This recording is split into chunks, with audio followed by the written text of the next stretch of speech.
আমরা জাস্ট এই রাম মন্দিরের অপোজিটেই একটা হোটেলে আছি। হোটেলের ছাদ থেকে এরকম ভিউ রাম মন্দিরের দেখুন।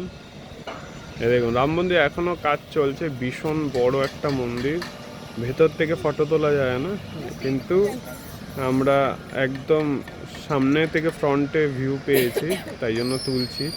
এই পুরো জায়গাটা জুড়েই হচ্ছে মন্দিরটা, দেখুন অনেক বড়, জাস্ট অসাধারণ লাগছে মন্দিরটা। আর আমরা ছাদ থেকে এরকম, কেমন লাগলো পূর্ব? অনেক বড় মন্দির, কিন্তু কম কিছু মানে বেনারসের মতো জাগ্রত নয়, কিন্তু মন্দির কিন্তু খুব সুন্দর বানিয়েছে। সোনার মূর্তিও আছে, সোনার মূর্তি এখানে না, এখানে নেই।